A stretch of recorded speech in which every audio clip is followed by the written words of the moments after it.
All right, before the interview started, you and I were bonding over our shared love of certain candies that are very addictive. The gummy clusters, maybe I don't want to. This may be taking it a little too far. Maybe the most underrated candy that's out there right now. Yeah, I think it's definitely the most underrated because it should definitely be top two and probably not two. Yeah. Like candy's eating right now. Like I don't know where did it come from. It just came out the blue and became the best. Like someone showed me and gave me a taste of it. I've been eating it ever since so far. So are you a snack guy? Like, do you snack throughout the day, or are you pretty good? Like, you're an athlete. Yeah. You gotta eat right. I would say on. I don't want Coach to hear this, but I would say on certain days, like certain days we don't have practice or things like that, I would eat like a couple of snacks. Like I like, do you remember like back in the day, Now and Laters? Oh yeah. Now and Laters is the ones. I like Mike and Nikes. I'm starting to get on the cluster, so things like that. Okay, so now my personal favorite candy of all time is the hot tamales. Or do you like hot? Because some people don't want the hot. They don't want the cinnamon. Yeah, my mom loved them. I don't like my favorite. I don't like it. Have you ever had Chico sticks? Yes. Heard of them or had them? I had them. My grandma showed me Chico sticks. I think that's my favorite of all time. Okay. Chico sticks is all the right. one. All right. Well, people obviously did not tune in for us to talk about our favorite candies. So we probably should mix in a little basketball. Yeah. Right? Okay, so this is your first year at UCF. Uh-huh. You came from George Mason. Before that, you were actually UNLV, so you've been out west, kind of in our neck of the woods. What made UCF the right place for you?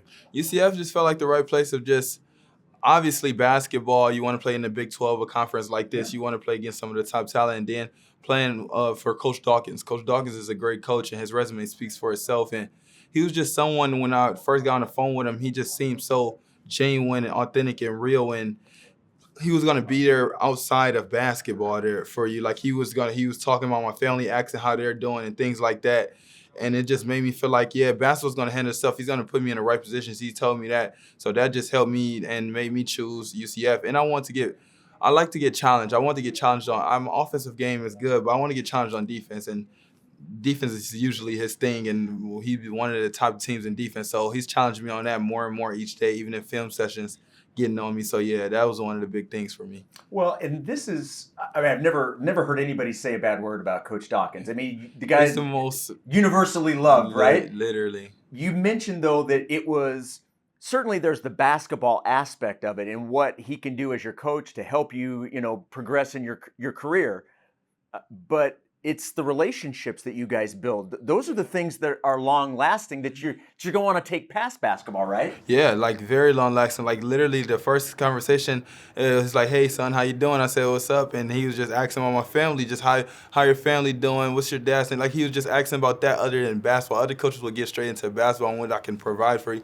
We was just talking about family and life things, and he just felt so genuine. Like I never felt that thing before. So that was a big thing for me, and I knew he can be like a mentor or like a father figure for me in this like type of aspect of college basketball. It's probably not too shabby to be living in Orlando, Florida, though, either, right? Oh, man, I love it. That was another selling point. I like we was talking before the interview started. I'm a big amusement park guy. I love roller coasters and things like that. So Orlando is the capital for all that. They had Disney, SeaWorld, Universal, Volcano Bay. It's just Busch Garden. It's a bunch. So that's a big thing when my family comes out for visiting things like that. I take them there, and we just have fun there. And I love roller coasters, too. So that's why it was another selling point for me. So I know you're from Cleveland. We're going to get into that. So you've been to Cedar Point, right? The number one. Okay. So, but in terms of what's in Orlando, what's your favorite amusement park of the ones in Orlando? The ones in Orlando, I would have to go with SeaWorld because they have a lot of rides. See, I went to SeaWorld when I was like 10 years old. It was a long time ago. I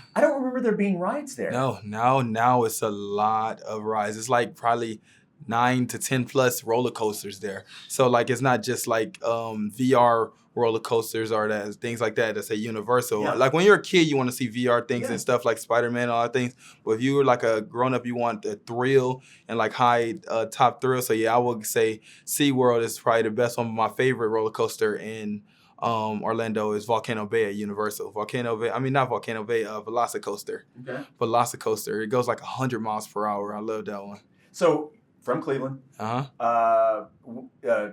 Cleveland Heights High School, right? Yes, sir. Okay, so with the Kelseys and Travis and Yeah. everything, how often is that brought up when people hear Cleveland Heights? Oh, it's brought up. They're legends there. They're legends. Like literally, they're stapled all over the school. So like when you hear that, it just shows like someone can make it out of here. Like it's just the greatness of them too. So I used to look at that a lot when I was growing up too in Cleveland. Keyshawn, you are an absolute joy to talk to. Thank you so much for taking a few minutes. I I appreciate appreciate it. you. Thank you.